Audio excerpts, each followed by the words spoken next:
Welcome to the Forge, my wanton wildlings.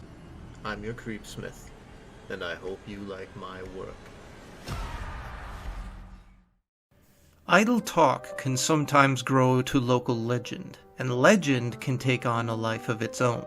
For one small child, this becomes frighteningly real in tonight's wigged-out working, The Tall Man of Briarbell, Missouri, written by C.K. Walker.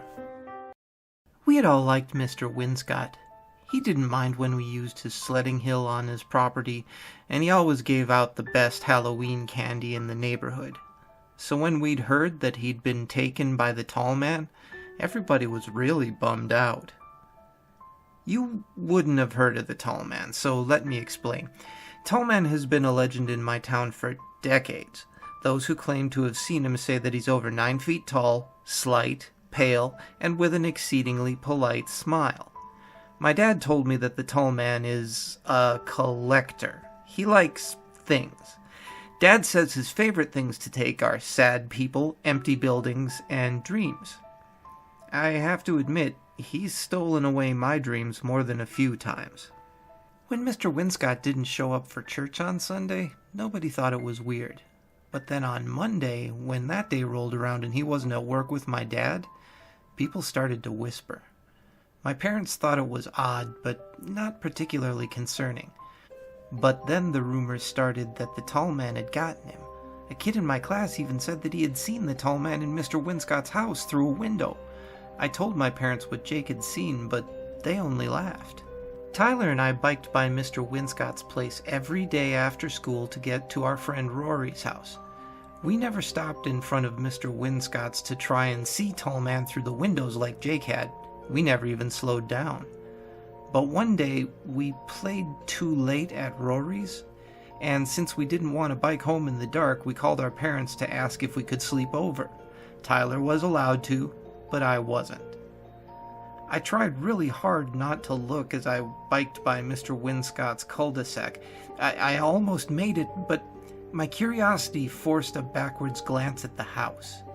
The lights were on, and my eyes were drawn to the face in the window immediately. I saw a tall man looking back at me. I choked in a panicked breath, and my foot missed the pedal as I tried to speed away on my bike. I stumbled, but only for a second.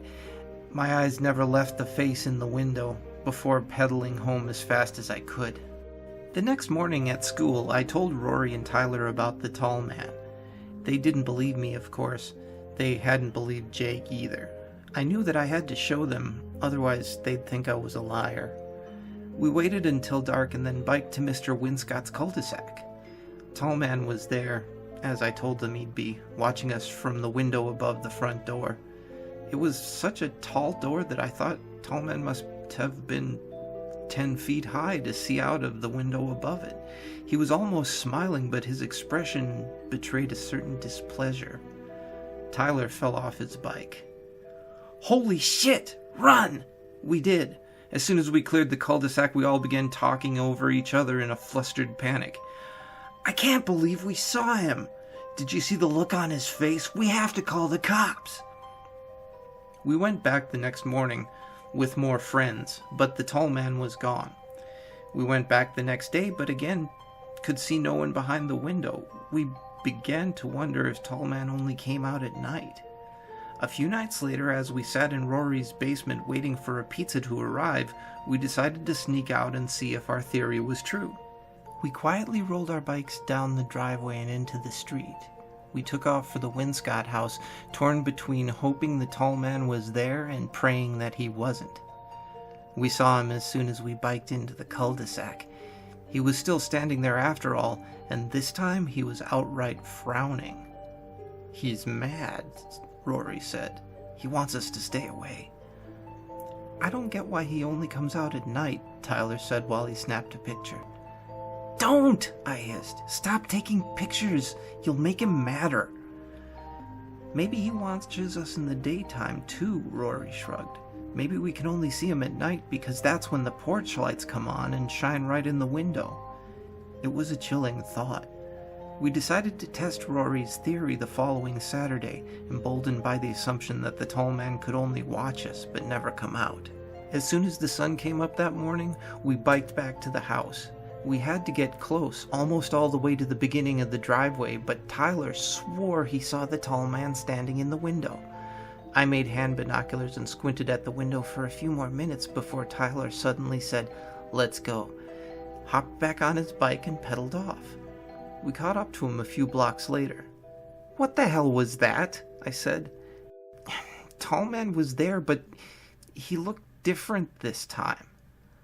"Like how?" Rory asked. "I don't know. He looked angry or just wrong somehow." It was days before we could convince Tyler to go back to Tall Man's house, and even then he insisted on taking his teenage brother Matt with us. Matt wasn't impressed with our stories at all.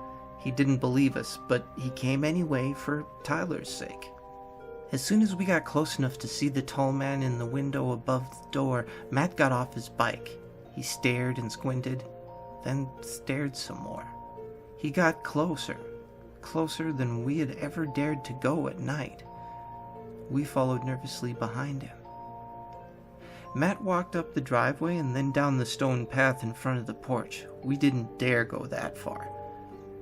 Then he went up the porch stairs, right up to the door. "Holy fuck," he said, then a few more four-letter words. And suddenly Matt was running down the front porch, down the path, down the driveway, and out into the street where we waited. "What is it?" Tyler asked him. "There is no tall man," he said, out of breath. "Call the cops. Now." And he was right. It wasn't the tall man after all. We stayed long enough to watch the police break down the door and cut the rotting corpse of Mr. Winscott from the ceiling where he'd hung himself from the lamp fixture. The body had decayed as if it were melting in the days that we'd watched it from the road.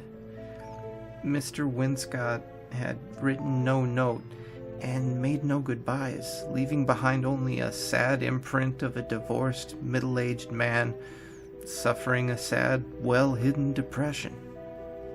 It was weeks before the town lost interest in the tragic suicide, and months before kids stopped asking us to describe the body in all of its gory detail. Eventually, even Tyler and Rory stopped talking about it. Everyone had moved on. Everyone except me. See, there was one detail that always bothered me, one thing I never told Rory or Tyler. It was about the first time that I'd seen Tall Man, the time I'd been alone. The thing was, I had seen Mr. Winscott that night. He'd been sitting alone in his kitchen eating dinner. But I'd seen something else, too, in the upstairs bedroom window. There'd been an impossibly tall, impossibly pale man staring back at me. And he'd been politely smiling. That's the thing about the urges of curiosity. Once you see something, once you know something, you can never take it back. Keep yourself safe until next we meet, wildlings. Stay scary and make the most of your nights.